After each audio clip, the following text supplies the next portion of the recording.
Welcome back, everyone. My name is Kaz. This is Medibot. And we're playing, once again, Mario and Luigi Superstar Saga. I'm Mario. I'm Luigi time.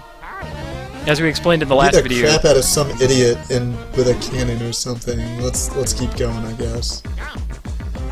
Yeah, as we explained in the last video, we've set up a GameCube such that we can both have a controller and control...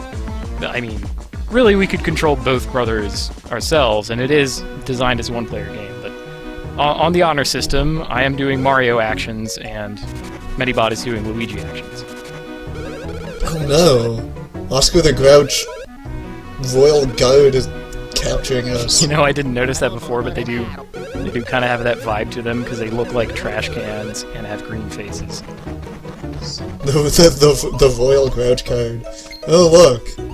You're in a sling. You'll never be able to work another day in your life. Hope this kingdom has disability benefits. They're really, really tough. You better believe it. Those plumbers look super tough! Alright, so what is this? The Bean Royal Guard, I suppose? They're royal something. Yeah. Alright, so we're on like some kind of mountainside waterfall place. That's not important. Mountain. What is important is that this cave is full of rocks. It does, and we conspicuously have no way to interact with the rocks right now. No way to interact with the rocks. Kaz, when you hear the word rocks, what do you think about? I don't know. Rocks? I mean, I'm kind of a simple guy when it comes to stuff like that. You know, maybe breccia or alexandrite. Maybe just plain old granite, marble, dirt rocks. Rocks you climbing rocks. Foam rocks in movies and kung fu movies. I think about freedom. Okay. Because if you think about it, rocks really do represent freedom because of the way that they're not constrained by the laws that man have imposed on other men. Yeah. Well, these people might agree with you. The hooligans. That's right. These hooligans. They like freedom so much that they're willing to carve gigantic holes in the back of their houses so that they can let the air in. I really don't know why those are there, honestly. It seems really dangerous. It probably violates building code, but then, you know, the inspector comes and they have a convenient place to shove the body. But it would just go to the bottom of the mountain, right? Yeah. It is a waterfall. Right, but no one can get down there. That's where we're going. That's where we want to go. No one can get down there. Oh, we'll just go right over to the other screen and be on our way past these hooligans. Yeah, like this guy. He said the path is right off to the left. It's a ruse. He's actually directing you towards the gift shop. Oh. Well, yeah, I guess we still smell like tourists. We probably smell like hard work. Tourists. Yeah. Oh no. Extremely bad things are about to happen to that trash man's body. I want to fight. Gonna fight. Yes. Let's jump on him again. Let's break his head. Pound your ass. Commence the stomping. Blah blah. Words. Make it. Wait, what? Of all the Wait, bullshit. Hold on. That's like not even 2 of me high. Let's just vault that shit. It's a pile of poo. Let's get over this. But oh, I guess we can't. We can't vault it. No. How can we not? Look, we're clearly like... It's got its arms crossed. We cannot get past. That is a 400-pound pile of bullshit. Huh. Well, I guess we'll need to do what, I guess, Mushroom Kingdom foreign policy always ends up doing when it doesn't immediately get what it wants. Resort to physical violence. Yeah, well, a lot of people in this town anyway have been mentioning hammers, and no surprise, we're about to get hammers. We kind of have to go through hell and back to do it. where hell is the top of the mountain, and the conspicuously absent, Blablanodon? Blablanodon. Blablanodon. Yeah. It's an endangered species. Oh, hieroglyphs. That's what all the little shapes are. Yes. Ancient comedy from a civilization past. What kind of jokes did people tell 10,000 years ago, Kaz? I don't know. Knock-knock jokes? Old jokes? Dusty jokes? Musty jokes?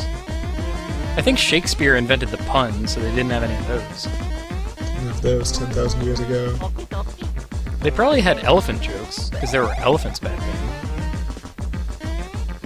Were elephants invented that long ago? Oh, sure. Longer, even.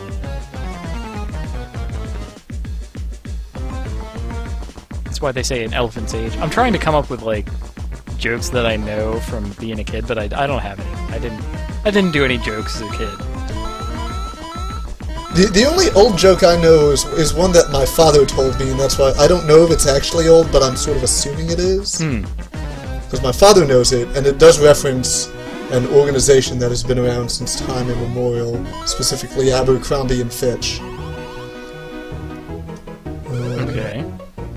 But it's not the sort of Abercrombie and Fitch that children are used to these days, because back then, it was sort of a supply depot for people going on safari.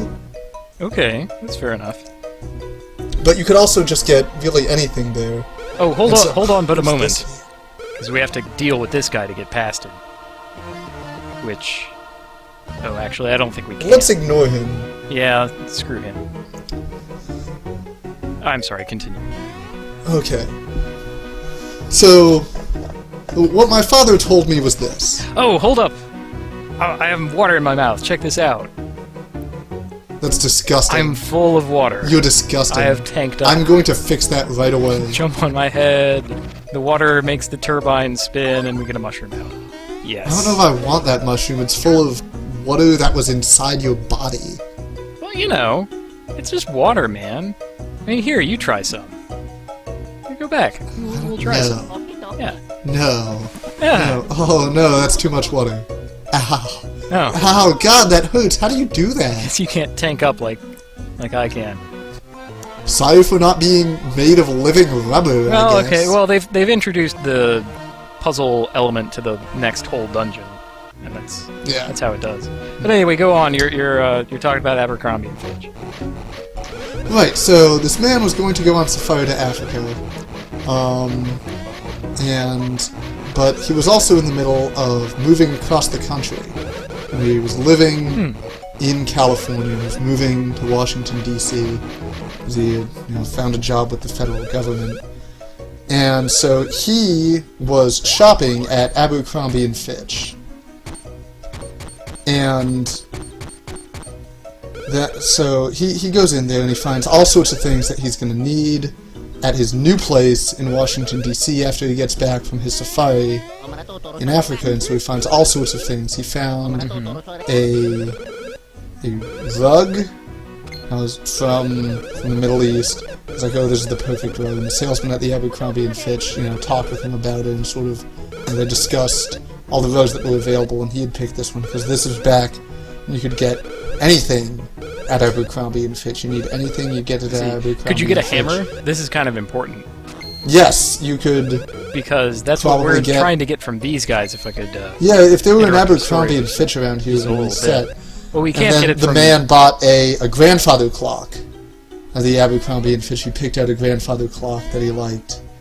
And, told the salesman, I want this grandfather clock. And he found, last of all, he found a zebra skin table at the Abercrombie and Fitch. And so he explained to the salesman, I'm going on safari to Africa. In a week when I come back, I'm coming to Washington, D.C., and I'm going to be living at this address. So what I want you to do is to hold these items here until I send you word from my new place in D.C., and you can ship it there. I'll have you ship it to my new home in Washington, D.C. salesman says, okay, you know, I can do that. Do that with this rug from the Middle East. This is a nice Middle Eastern rug you picked out. I can do that with this grandfather clock, very nice grandfather clock that you picked out. And I can do that with your zebra skin table you've picked out. It's very exotic, you know, sort of thematic. Maybe something that, you know, you're not getting it on your safari in Africa, but maybe when you come back it will remind you of it. You'll probably see zebras while you're there. And the man, and so a week later, man gets on the flight to Africa, but there's a problem on the flight, and something goes wrong with the airplane, and the plane crashes in the middle of the Atlantic. Whoa. And the man never makes it to Africa, and never makes it back to his new place in Washington, D.C. with his job for the federal government. So if you need a zebra skin table, you can go to Abercrombie & Fitch because they have one there.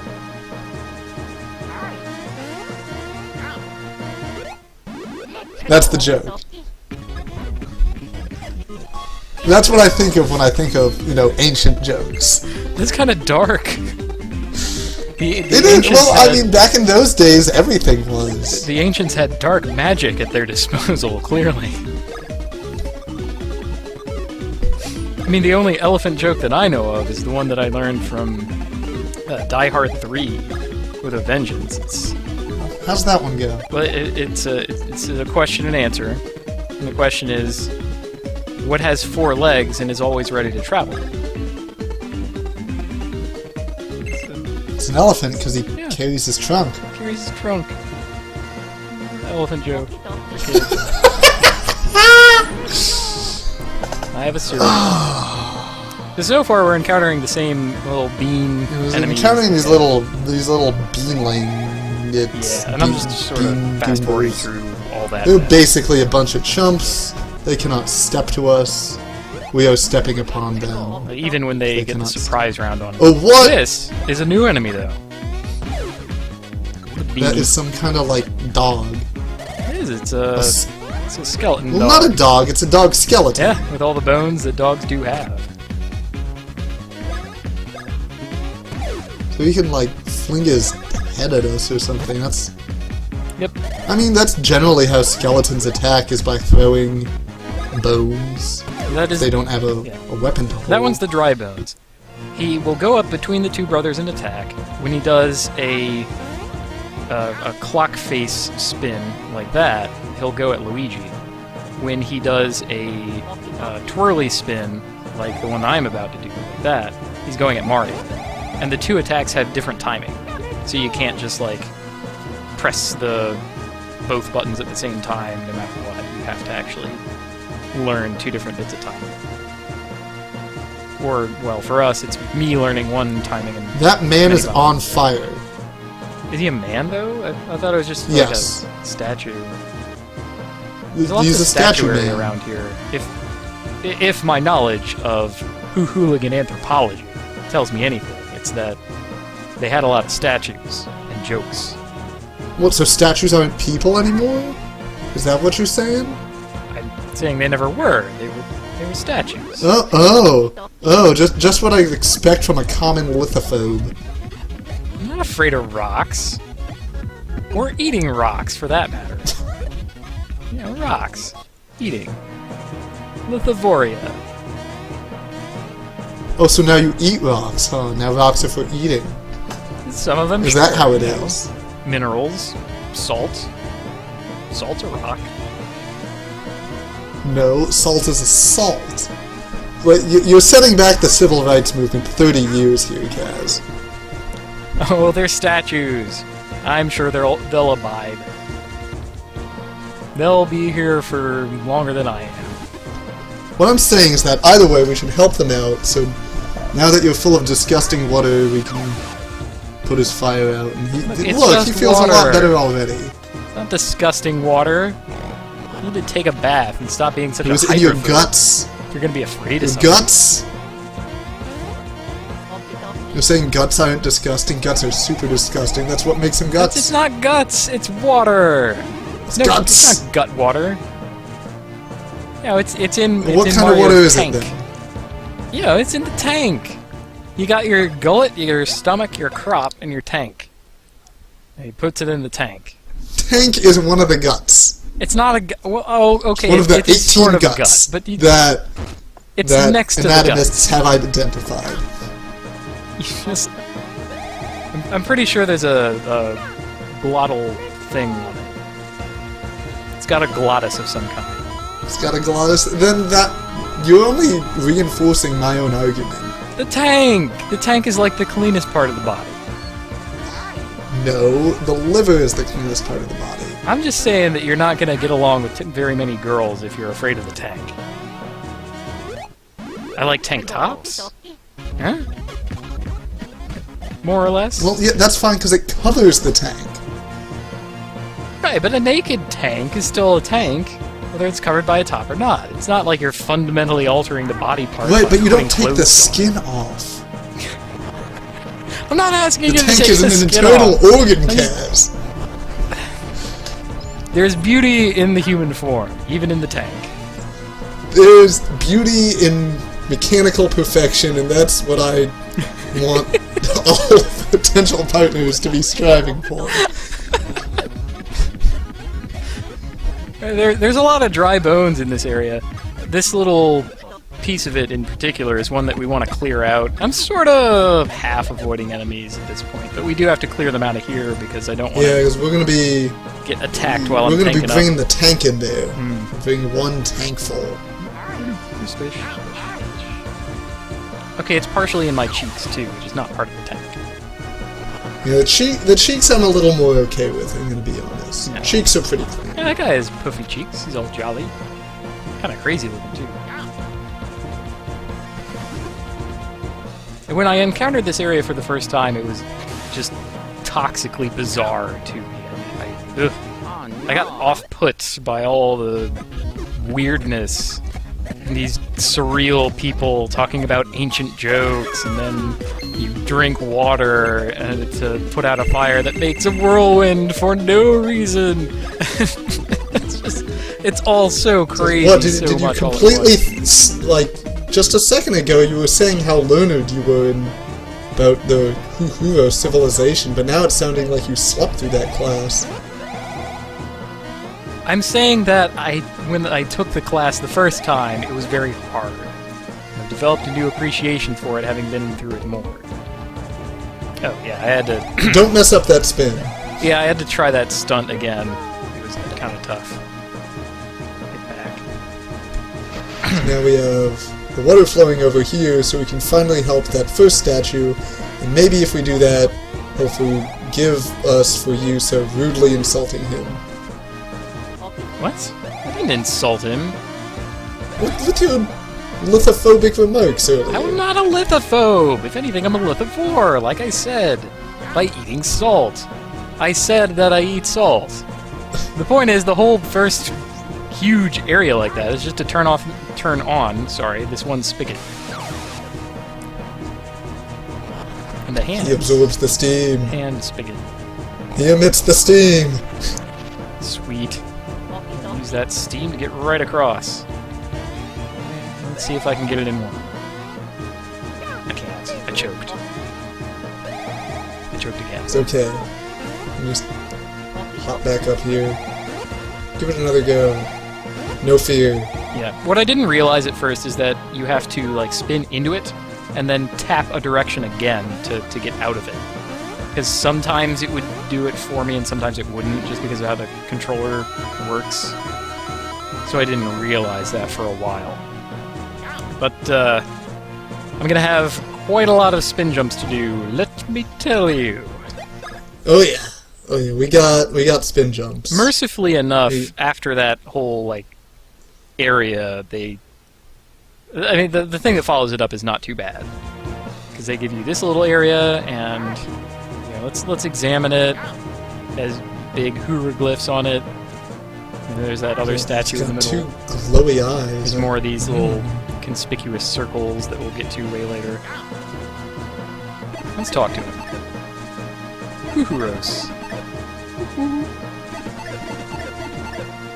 Yeah, So he has looks like you. There's a puzzle that we need to do, a la the border jump, from before. It's not a puzzle at all. That's just excessive physical exercise. Okay, physical challenge then. I consider these puzzles. He's got a physical challenge for us. It's like accomplish this feat in this time limit. That sounds like a puzzle to me. Well, minigame. How about that? Will you meet me halfway at minigame? Yeah, let's go with minigame that we are about to fail. Yes, this particular minigame is, You failed! Yeah. It is an ass-kicking. For reasons that I can explain. And, apart from my own incompetence at the spin, which is a fair part of it, because you have to make every spin completely, or else if you fall, you immediately fail, right? But the thing is, any given hoo-hoo spirit can appear either one hop away, or at a maximum, 2 hops. But if you get nothing but 2 hops, then the game is actually unwinnable. There's just not enough time for you to do, like, 2 spin hops over to the new one every single time. So there's a fair amount of luck in this, and you have to get enough of the ones that are close, like I did this time, and I got enough of the ones that are close, and I have 6 seconds left on the board. It's just... okay. Now for the easy one, where we beat the crap out of you for making us spin around for a while. And boy does it feel great. It's like, you jerk. Put me through this painful minigame. I'm gonna break your things, and then your face. He has a beam, though. That's pretty powerful. Try to hide in your thing. It doesn't work! We broke it in advance. He has a rather hefty telegraph on his lasers there. Plenty of warm-up time. Now that he is exposed, you're gonna lay into him with the bows! Yeah. The bows. That's the mnemonic. First you expose, and then you rose. I am not doing very much damage. You are very powerful. Mario has a more powerful jump. Also, at this level, Mario has more power. As you can see, basic strategy is you break the pillar he's not in, followed by the pillar he is in. I think we do show off what happens if you mess up it's either that the next one coming up or the one after that. He does have a fair number of hit points for this to be a reasonably interesting length battle. None of his attacks are terribly difficult to dodge either. He has he has the beam shot and the beam sweep. I'm still not used to the timing on that attack either. So here I break his pillar. He's like, "Ooh, I'm gonna show you. I'll hop the other pillar." And he also immediately gets a counterattack with both the old and the new.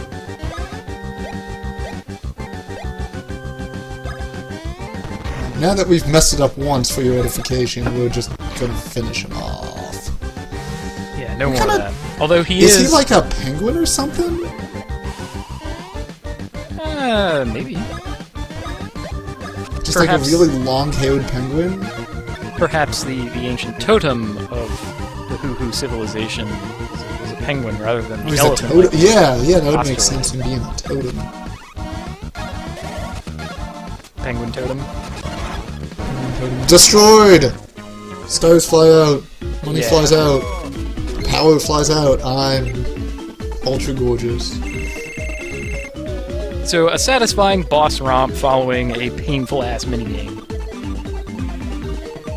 I need more numbers. Do your level up dance. I mean, that was also part of it. Because Mario was level 6 at that point, and you were level 5, because I had been kind of avoiding some enemies. He makes a little path open. Yeah. Let's not have to do that again. Yeah, thanks, Huhuros, you jerk. If for some reason you really like this minigame, you can go back and do it. Like, not... If for some reason you really like this minigame, consult a physician. Yeah. But hey, now that he's put that little thing there, we can plunder these two. Yeah, we can loot boxes. the environs. What's the syrup? Plunder. I don't think we've had to use syrup yet. The bosses have been like low hit pointed enough that we still have plenty of bruise points at the end. Mushroom is always Blue mushrooms are always welcome. Well, that's all for this I don't know episode. why you didn't just hand those to us.